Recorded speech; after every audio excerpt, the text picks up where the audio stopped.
In the following months, the Saiyan race continued to become increasingly beloved throughout the universe, while Goku, after much training with his father, realized that he too could reach the state of Super Saiyan. Of course, this was something intolerable for the elite Saiyans, but when Vegeta also achieved that state through training, they realized it was something any Saiyan could reach. And as time passed, more and more Saiyans attained this form in which their hair turned golden. This made them understand, at least among the planet's elite, that Kakarot had nothing special about him. He had simply been the first to reach that power, a pioneer ahead of his time. Whoa, son! So it's you! I didn't expect to see you here at this hour. What happened? Father, we need to do something. Goku and Bardock are tarnishing the Saiyan race. We went from a warrior race that conquered planets to a race that liberates them. What is this? Since when do Saiyans fight for others? Vegeta, remember your history. If it weren't for Kakarot, Frieza would have wiped out our race. Even you would be working for him right now. You'd be a slave. That doesn't mean we have to be flatterers. Since when do Saiyans bow before someone inferior? It doesn't matter what he did before. They call us kings. But it seems to be purely symbolic. The real respect belongs to them. The Saiyan race needs to return to what it was, the pinnacle of this universe, the top of the pyramid, not a race of vigilantes. So what do you intend for us to do? It's time for this race to reclaim what it was. I have a plan. I'll depart with a squad of elite soldiers who support the Saiyan monarchy. Among them will be Nappa, Sorn, and other royal guards. When the gravity ships are ready, we'll set out for at least 3 or 4 years. And when we return, we'll put an end to them. Vegeta, this is madness. Do you know what you're proposing? There's no way all Saiyans will support you. You know perfectly well that we are now in the minority. Kakarot is the most powerful being. Do you really think that in 3 years of training, you can surpass him? Don't underestimate me, father. Remember that I am also a Super Saiyan now. Have you considered what this will cause? Millions of Saiyans love Kakarot. They would die for him. No matter how long you train, when you return, you won't just be fighting him. You'll be fighting the entire race, Saiyans who will give everything to protect him. Then they will be collateral damage. This will be a war, and when it starts, the planet will be bathed in blood. And you know that? Then it's a price I'm willing to pay. At that moment, King Vegeta watched his son depart, knowing that when he returned, nothing would ever be the same. Prince Vegeta waited patiently for a few weeks, during which the ships, the first prototypes, would be completely ready. They could increase gravity up to 100 G, and so the fleet departed from planet Belita, where they would use the most brutal methods to grow stronger. Vegeta's purpose was clear: to return to the planet and put an end to those usurpers. While this was happening in deep space, Goku, his father, and his brother trained in peace, unaware of what was occurring. Father and son even traveled to Earth to observe the movements of young Goku, who by that point was already beginning his adventures with Bulma. A few weeks later, Goku and Bardock noticed something. Son, lately I've noticed that many Saiyans have decided to set aside the missions we assigned them. They refuse them. Now they're taking on missions on their own. Some have even left the planet as if they've deserted and haven't come back. Don't you find that strange? I don't know. The good thing is that the majority are still doing good. We've helped make this universe a better place.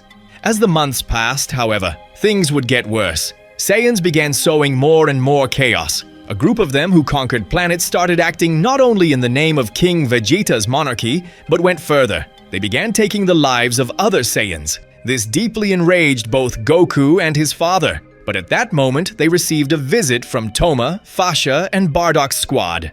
Bardock, Kakarot, something bad is happening. A group of Saiyans with an absurdly high power level attacked us and hurt us badly. They nearly killed us. And they all bear the symbol of royalty. This can only have one source. Everything must be orchestrated by King Vegeta, both the Saiyans who are conquering planets and those who are causing chaos. All right, enough. We need to talk to King Vegeta. Yes, completely agreed. Let's go. King Vegeta, we need answers. Groups of Saiyans are abandoning the peace and conquering planets in your name. They're even assassinating their own brothers. Do you have anything to do with this? I don't know what you're talking about. I gave no orders for conquests and I haven't encouraged violence. If some Saiyans want to return to our old ways, that's their problem, not mine. So you're telling me it's a coincidence that Saiyans have suddenly decided to conquer worlds again? The Saiyan race is a warrior race by nature. Perhaps some grew tired of being good and decided to follow their instincts. That's all it is. That's a crime.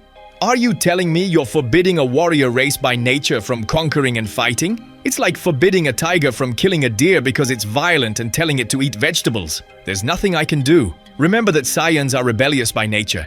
You're not entirely wrong, but this goes beyond simple Saiyans wanting to fight. This is about Saiyans killing their own. They're dividing our race. If you truly have nothing to do with this, then act like the king you are and put a stop to all of it once and for all. Bardock, my dear Bardock, since when do you trust the monarchy so much? You were always a rebel, and now you're asking me to use my authority to control our race. What irony. Are you giving orders to a king? Something is off. If he has nothing to do with this, why does he do nothing to prevent it? If there's a war, I'll be on the side of peace.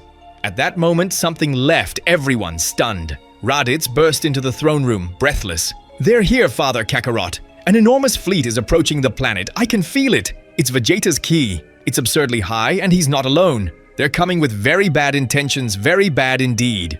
Bardock went on high alert. His energy stirred immediately, and a golden aura began to faintly vibrate around his body. Goku looked at him, and both understood without needing words that what they had feared was happening. Bardock turned to King Vegeta. So, you knew about all of this? You knew your son was coming to destroy his own planet and you did nothing? The king looked away without denying it. That gesture was enough for Goku to clench his fists, feeling fury taking hold of him. His energy exploded in a burst that shook the entire room, making the walls tremble. You lied to us! You knew he was preparing, and you did nothing to stop him! The palace's alarms began to sound with a metallic echo that spread throughout the entire city. Goku immediately launched himself upward, breaking through the ceiling of the hall and rising at high speed, followed by Bardock and Raditz. The air grew dense and the atmosphere lit up with hundreds of flashes, each one representing a ship slowly descending from the starry sky, bearing the royal emblem engraved on their hulls, unfolding like a mechanical storm that covered the firmament. From above, Goku sensed a colossal power approaching among them, so intense that even space itself seemed to vibrate. His breathing slowed and a bead of sweat ran down his cheek. There's no doubt, it's Vegeta, but that power is monstrous. Vegeta's ships cut through orbit like metal blades, deploying platforms and cables that descended and landed on the city's docking platforms.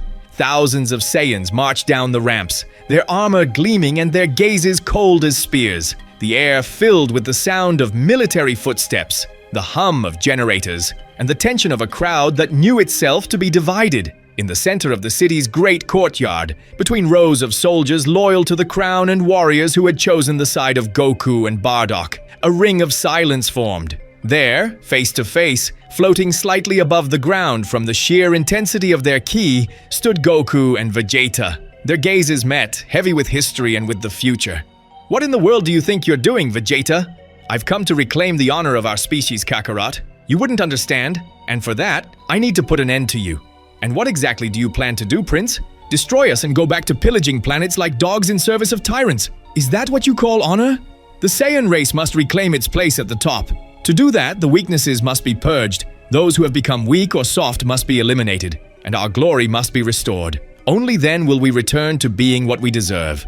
Then let's see if the glory you're proposing can withstand my blows. If your plan involves killing our own people, you're sowing war, Vegeta, and you will reap destruction. At that instant, Bardock's companions arrived at his side. Toma, Fasha, Totepo, and Pumbukin positioned themselves beside him, forming a line that evoked centuries of loyalty. Behind them, thousands of common Saiyans, farmers, and low-class warriors roared with anger and love for the man who had saved them. Down the main ramp of Vegeta's fleet came Nappa, Sorn, and other high-ranking officers, and a group of elite soldiers positioned themselves around them like a second layer of human steel. Among them, young nobles who fueled their fury with humiliation and envy, eyeing Goku with gazes that promised revenge. Small groups of undecided Saiyans approached the edges of the conflict, some looking at Vegeta with hope, others holding their breath in fear of reprisals. The rumor spread like fire. If Vegeta won, the monarchy would reclaim unquestionable power. If Bardock and Goku held their ground, the freedom and new moral code of the race would continue. Enough words. It's time to end all of this. At that moment, Vegeta released a large portion of his power, demonstrating that he had far more than they could sense. But before he could do anything, Bardock stepped forward without hesitation, positioning himself exactly between the two like a human wall, his eyes blazing with rage and paternal protection. Bardock stood firm and said in a low, grave voice, "If you want to touch him, you'll have to go through me." "How noble of you, old Bardock. Pity that gesture won't change your fate. Nappa, finish him." Nappa responded with a savage grin, like a warrior who smells blood, and his energy shifted violently. In a flash, his aura exploded in golden hues. His hair rose and his gaze turned fierce. He had unleashed the power of the Super Saiyan. Nappa advanced with a restrained roar and a mix of eagerness and respect and said, "I've always wanted to fight you, Soldier Bardock." The clash was instantaneous, like two stars colliding. Bardock did not hesitate. His muscles tensed and his ki ignited in response as he too rose to the state of Super Saiyan. Both would fight on equal footing, as the rest of the Saiyans watched in surprise. Bardock dodged one of Nappa's strikes and hit him square in the face, making him spit a great deal of blood. "Damn, Bardock, you're powerful. I'll admit I didn't expect that." Nappa tried to resist, but Bardock gave him no quarter. Blow after blow, knee after knee, the veteran warrior outclassed him on every front. Bardock, with a fierce grin, dodged a punch and delivered a sharp elbow directly to the jaw, followed by a flurry so fast it seemed his arms were multiplying. His fist struck Nappa's chest, then his face, then his abdomen. A succession of blows so rapid that the movement was barely visible, only the dry sound of the impacts. Nappa spat blood, his face twisted with rage, and his body staggered backward. Bardock, his golden aura illuminating the metallic surface of the ground, taunted him in a tone that made everyone present feel the reverberations. "Is that all you've got, Nappa? I thought you were from the elite. Seems like you're only strong enough to intimidate the weak." The Saiyan crowd roared. A wave of shouts erupted from the ranks of those who supported Bardock and Goku. Some stomped the ground, others raised their fists in the air. Raditz, eyes shining with pride, watched his father. "Dad is crushing it! Go, Dad! Finish him!" Nappa, kneeling, breathed with difficulty. His body trembled with pain, his face covered in sweat and blood. Bardock gave him no time to catch his breath. In an instant, he appeared before him and drove a sharp blow into his stomach, so powerful that the giant cried out in pain and fell to his knees. Vegeta, who until then had been watching with no emotion, arms crossed, let out an almost imperceptible sigh. His cold gaze fixed on Nappa, and his voice cut through the noise of the battlefield with a hardness that chilled the air. "Nappa, stop playing around and go all out." Everyone froze. Even Goku himself held his breath for an instant. The air seemed to grow denser, charged with pure electricity. Nappa's expression changed. The pain left his face and was replaced by a sinister smile. Nappa advanced with heavy steps and a disturbed gaze, positioned himself before Bardock, and said with cruelty, "This is your end, scum. Meet Super Saiyan 2. Without further warning, Nappa caused his ki to explode in a brutal wave. Energy crackled in the air, and an electric crown began to dance around his aura, shattering the silence into 1,000 pieces. The discharge impacted the courtyard, shaking everyone present and hurling Goku and Bardock against the edge of the platforms. "Father, watch out!" But it was already too late. Nappa launched himself like a hurricane. His punches and knees struck Bardock with a cold, calculated violence. Bardock received an impact that catapulted him against a pile of rocks, crashing down with a thunderous sound that split the silence apart. He lay there hunched over, breathing in short gasps, bleeding from his mouth and from open cuts on his skin, while Nappa showed no mercy and continued unleashing punishment. The Saiyans who supported Goku cried out in horror. Those of the crown bored their gaze into Nappa's fists with fever. Raditz watched the carnage in horror. Nappa lifted Bardock by the neck with a single hand. It seemed he was about to deliver the finishing blow, that the old warrior would fall beneath that unleashed fury. But at that instant, Goku launched himself with everything he had. His eyes filled with a contained light. His energy exploded around him, and his figure began to vibrate with a power he had shown before, but which now emerged resolute and without restraint. Goku, concentrating his soul and his rage, rose to the state of Super Saiyan, his hair turning golden and his aura igniting until it became a beacon in the chaos. "That's enough! Stop!" With a sharp movement, Goku delivered a blow that broke through Nappa's power and sent him straight into the sky, projecting him out of the plaza with such force that it left a trail of energy in the air. Nappa flew spinning until he disappeared among the ships, while the impact echoed like thunder. Bardock, hurt and weakened, breathed with difficulty on the ground. His body was destroyed, but his eyes shone with pride and relief at seeing his son defend them. Goku descended quickly and knelt beside him. "Are you all right, father?" His father did not respond, and Goku placed his hand on his chest to transfer a little energy, allowing him, with great effort, to stand up. Nappa emerged from among the rocks wrapped in a cloud of dust and energy, his silhouette barely visible among the golden flashes and sparks that danced around his body. His eyes blazed with murderous fury. His breathing was an inhuman growl and his hands trembled with contained rage. "You've made a grave mistake, insect!" The ground trembled beneath his footsteps, and at that very same moment, chaos erupted across the entire planet. Saiyans on both sides hurled themselves at one another, with no order and no mercy. Within seconds, the sky filled with energy blasts, explosions, screams, and clashes that shook the atmosphere. What had once been a united people was now a golden and crimson inferno, with bodies crossing the air and buildings collapsing in flames. Bardock, gravely wounded,